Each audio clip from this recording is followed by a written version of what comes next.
And welcome to part 2 of this week's Athletic Directors Podcast with Eagle Athletic Director Bill Chaves and the Associate Athletic Director in charge of External Relations, Ken Halpin, joins us now. And Bill, the EAF is a ever-changing situation. It always is, Larry, and thanks for Ken joining us this morning. It kind of feels like back in Park City, right, when we had all of our guests. We got to do this a little bit more often.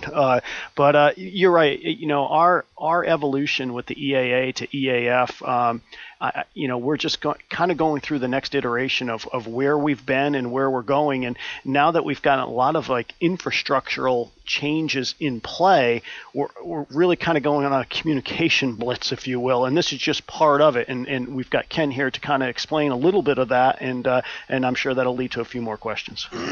Go ahead, Ken. Absolutely. So, the Eagle Athletic Association started in 1984, as you guys know, to be the fundraising arm for the athletic department. And it was really, there was no way for the athletic department to receive a gift at the time, a financial gift, and then offer a tax deduction in return. So that's when the Eagle Athletic Association started. And here we are, 30 years later, talking about, when I came into the athletic department, talked at length with Bill about if we were to start it today, if we were to start our annual fund today with the world that we live in today, what would we want it to look like? And we laid out some positives, some negatives. We talked about what resources are available today that weren't when it started. Mm-hmm. We talked about what best practices are available.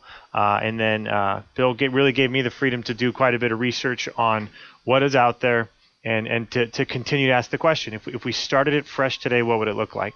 And so the biggest changes we can talk about, we transitioned it from the Eagle Athletic Association to the Eagle Athletic Fund, and that's where it started. Really, in the name was the Eagle Athletic Association, and name isn't simple. And the analogy we always use is how do we be more like Apple? You pull it out of the box and you know how it works, versus having to pull it out of the box and then spend time reading the instructions. Well, the Eagle Athletic Fund itself explains exactly what it is. It's a fund to support Eagle Athletics. And so that's kind of where we started, and even that piece included a lot of research on other annual fund names across the country. And then from there we talked about what are our strengths and weaknesses, and what can we pursue infrastructurally. One of the next steps after the name change was implementing a new CRM software. And CRM in most industries stands for Customer Relation Management System. Our customers are our donors, but in a world where you have any athletic success, your donors are also going to be ticket holders. And so what our new CRM system really does is it marries the donor history with the ticket history on one snapshot. So I can look up, Larry Weir, and I can see his donor history and his ticket history all at once. You probably have never bought a ticket up here because you're always on the radio, but use that as an example. So we get into a CRM land, and then what that allows us to do is maximize what Bill mentioned earlier. We've done some of our own research as well on our former student athletes and our donors, and where we could improve the most. And the number one bullet has been communication. And I think that's been a premise across our athletic department. It's part of the reason for this podcast. It's part of the reason for some hires that we've made for that CRM system and for the changes to the Eagle Athletic Fund. And so it really started with, at a foundational level, how do we build infrastructurally what it would look like today if we could build how we wanted it to look today. So yeah, and and Larry, the other piece is I think Ken's right. The CRM will allow us from a transactional standpoint to probably make things a lot easier on our season ticket holders, our donors, anyone that's connected with our program. It certainly won't replace the face-to-face interactions that we need to have with folks to discuss, a myriad of various things, whether it be supporting any one of our athletic programs or maybe a capital project or something to that nature. So, but what this does, though, it just gets us kind of in the game, if you will, when it comes to just transactions and making it easier for folks to kind of point and click. That's a great point, because we talk about today we have, roughly 600-ish annual fund donors. How do we get to 2,000, 3,000? How do we get to a number that's not just bigger, but significantly bigger? Well, when you talk about 2,000 donors that donate annually, between the three of us, we're not having a cup of coffee with every single one of them even once a year and having another job to do. So what we really talked about with this CRM system is how do we create a structure, knowing that donors also care about tickets. Those folks that really want to just get involved on the benefit aspect, which is parking and tickets, we have a system to carry them through in a pain-free manner, and then allowing us to identify the folks who truly are just writing a check because they want to make a difference. That are truly they're philanthropic and there's no other interest. It doesn't mean that people who buy tickets don't want to be philanthropic. It just means that the people who only donate, we can spend more time cultivating there and be more efficient with our process. So that was a really big part of it, was creating a CRM system and a process. And that really led to the evolution of our priority point system, which really what we've been talking about, and there have been some questions in the community, is, well, priority point system, that sounds like major college football. That sounds like those really big, are you guys getting too big for your own world? And one of the things that we've been talking about, our priority point system simply allows us to demonstrate where we place the most importance. And our annual fund has different funds you can give to. You have multiple restricted funds. Those are our sport programs. That's our basketball excellence accounts, our football excellence account, our team excellence accounts, our athletic director's excellence account. And then beyond that, we have our unrestricted fund, which is our scholarship account. And simply by associating more points with a gift to the unrestricted account, which is the scholarship account, we can demonstrate that that's where we place our greatest value, is giving to scholarships for student athletes at Eastern. And so that's the entire premise behind the priority point system. And then how it comes into play, the other reason it's valuable is because we've just entered into a world where the demand for what we have and the supply don't match. The demand is actually exceeding the supply. And so when there's something that somebody wants, there's a line, we have to have a way to prioritize that line for the next parking spot or ticket or event registration. The easiest way, or the most efficient way to prioritize that, is with priority points. The hardest way is to go off waiting lists and email chains and try and do it, just friend to friend. So really, the entire premise behind all of it, and hopefully this helps answer some questions that I know they're floating out there for our fans, is we're implementing a priority point system completely based on efficiency so that we can manage our demand, but more importantly, so that we can demonstrate that scholarships are the most important thing we're raising money for right now. And all of that ties into, I think Bill can allude to, how scholarships and what we're fundraising for can feed to, if tomorrow the Gateway project were to come online, this is the system that would need to be in place to execute ticket sales and fundraising for that facility, if that makes sense. No, that's correct. And, and again, I know it's almost like a scary term, priority points. I think, a couple other pieces, Larry, and I'll be interested as you're kind of hearing this, what kind of questions you might have that might strike. But the other thing that needs to be very clear, as long as you're still donating at the level that is required to for you to purchase a certain seat, we are not reseating during this process. So again, that's a big piece of the puzzle. Now, if you break the chain, so to speak, and you're not doing that, then obviously the seats could become available. But we're not displacing anybody as long as they're meeting the necessary criteria. Mm-hmm.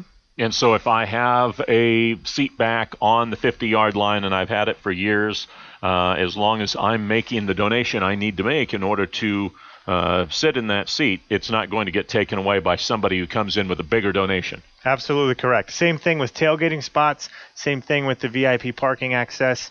Nobody is getting replaced as long as they continue to maintain. So you could not write a check today and then take somebody's place in our stadium or in our tailgate lot. However, we're one to come available. You could write a check to be at the front of the line to be next to acquire that space, if that makes sense. So really, truly, it serves as a mechanism to manage the demand should an asset come available. I've heard with all the changeover that's taken place, maybe sometimes people didn't get contacted for a donation or whatever, and so they didn't make their donation for this year. Is there communication going on to try to, because as you're changing everything over, sometimes something falls through a crack. Absolutely. And I think part of the changeover too, I believe around 2000 or 2001 is when the volunteer fund drive was brought to Eastern. And it was a really successful push. And in fact, it was being carried at its height by Kent Stanley when he was here. He's now at Utah State, and he put it together there. Him and Scott Barnes, when they were here, did a great job with the volunteer fund drive. And then a lot of those core volunteer fund drivers were the same people being utilized to continue to fundraise for Eastern all the way up until 2012. One of the challenges that we hit is a lot of those folks, some of the all-star fundraisers like Thorny Tibbetts, everybody wanted to raise as much as Thorny. Well, Thorny moved to Arizona, and Thorny still tries to make some phone calls, but Thorny wanted to retire. I mean, he earned the right to retire from fund driving, and so what we had is anyway. we had what we'll call our fund drive baby boomers that were retiring, and there was some turnover here that made it difficult to feed that pool of fund drive candidates on the front end. So we had fewer fund drivers needing to call the same number of people. As you can imagine, phone calls weren't being made, and one of the upsides of a volunteer fund drive is you're getting your donors and they're doing more than just giving. They're being involved more than just a check. Well, one of the downsides is we lose control over communication with our donor base, because now if a phone call isn't getting made, we have no way to know about it. Because you're as a fund driver coming in saying, here's who I talked to, but if you didn't call anybody or didn't get a hold of anybody, we have no way to know that. And so we did build this pool of people that weren't getting called, and the only way we could learn about it is after the fact, after somebody says, by the way, nobody called me. So the whole point of this process, we're creating a brand new brochure to explain everything about the Eagle Athletic Fund. We're going to send an electronic copy out to everybody that we have an email for, and then we're going to invest the money to send a physical copy out to everyone that we have an address for. And so our goal is to, on the front end, get as much information out as possible to everyone out there, and then really, truly invite the phone calls, invite the questions, and at least create a culture where if somebody has a concern, the first thing they think to do now is not to call their friend who always solicited them, who's a volunteer, but to call the athletic department. And if we can start funneling all those questions and calls to the athletic department, we can start understanding where our biggest gaps are and address those gaps, versus I think roughly a year and a half, 2-year window where we really truly had gaps and we couldn't find them. We knew they were out there, we just couldn't find them. And so it took friends and people calling Larry Weir and calling, Todd Claypool and saying, hey, Todd, how come I haven't heard yet? And wonderful folks like Todd redirecting to the athletic department. That's the thing we need, is just to get that funnel back into the athletic department. And is that person Laurel Hosmer? Absolutely, yeah. So Laurel Hosmer was the person that we hired. She lives and breathes the Eagle Athletic Fund every day. So if you're watching right now and there's a concern over not getting a phone call, pick up the phone and call 359-6208. That's Laurel's direct line, and she's ready to communicate everything. And what we've learned, and especially through working with Laurel, because she's brought a ton of knowledge and built a lot of the framework for this, is as we put out mass communications, people are going to read it and only interpret how it affects them personally. So if you're interested in how it affects you personally, you just have to call Laurel, and she's going to be prepared to communicate everything and how it's going to affect you personally. We're willing to have those conversations. We're just not in a boat where, we can call 1,000, 2,000 people, because just as much as managing the folks we have, we also need to grow. We also need to put ourselves in line with where the future of this athletic department is going. So yeah, absolutely. And the other piece is, Larry, I think it's something that probably needs to be said is that, it's been a heavy lift, and Ken's done a great job, and Laurel, since she's jumped on board, to try to change this over almost mid-flight. And so it's not like we were sitting at a hangar right now and we were like drawing up what is the best way to do something. We're kind of in transition from an EAA to EAF, and there's been a number of things that have had to go on behind the scenes with our EW Foundation and a lot of other things that were almost in legalese world, and it's been a lot. That's all I will tell you. And so from a communication standpoint, now it's go time for us. I think we're ready to really kind of go out there and kind of explain like we're doing right now. And I know with the tailgating, Ken and Laurel did a great job with the town hall meeting, and I think they'll end up doing that again this upcoming year. And we can do the same things with the EAF now that we're there. Mm-hmm. Anything else you guys want to talk about while we're here? I mean, go No, ahead. does it make sense to you? It makes sense to me, but I also have maybe a little more knowledge than the general fan. But we've explained how to get in touch. We've been explained who to get in touch with. And when is this emailing going to go out, or the physical mail if you don't have an email address? So there's a priority point statement, and that's basically we're going to start our priority points process by giving 5 points for every dollar ever donated to EW Athletics to any account prior to November 20th, 2014. And so that'll be sent out to everybody. Whether you're still donating or not, you're going to get a letter, and it's going to say, you've donated this much money over the course of your life to EW Athletics. That's this many points. If you have a question about that, let us know. That's going to go out first. So we're giving everybody a heads up as to where they're starting at points-wise.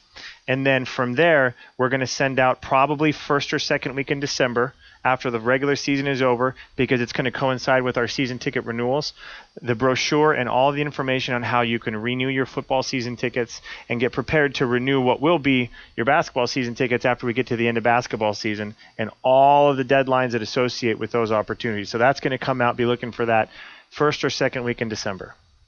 Bill, anything else? No, like I said, it's just been a heavy lift, and I think there's been a lot of folks that probably either have not gotten this information, and quite frankly, we were just kind of, still it was evolving. I mean, truly, that's what has transpired, and it hasn't been for lack of not wanting to get the information. There's just a timing piece to it that now we're ready to go. So some exciting things going on, and I think in 2015 we're going to hopefully roll out something, and we may actually do it in December of 14. Kind of an AD after hour type deal on a monthly basis. So stay tuned with that, and all with the thought of, again, increased communication, face-to-face availabilities in case people have questions. Change makes people uncomfortable every once in a while, so hopefully this helps explain the changes. And again, if you have any questions, you can call 359-6208 for Laurel Hosmer, who's in charge now of the EAF. Any last statements? No, in fact, maybe in a future podcast we'll get Laurel on. Yeah. So, but once we maybe get some of the literature out in the people's hands. Yeah. The other thing is, everything doesn't happen overnight. It's not an immediate situation. Things take a lot of work to make sure that we don't have more people going down through the cracks, and so it just takes a lot of time. Yeah, and again, I'll reiterate this. There's been a lot of time invested in this, a lot of research, and we're trying to use best practices throughout the country, but also understand what our culture is here at Eastern, and it's not just because someone's doing something doesn't mean it's necessarily right for Eastern per se. And so we tried to take the best of all worlds and I guess retrofit it into what might make sense here. All right, very good, guys. Thanks. Thank you, Larry. Thanks, you betcha. Larry. Ken Halpin, Bill Chaves joining us with the second part of today's Athletic Directors podcast, brought to you by Cheney Federal Credit Union.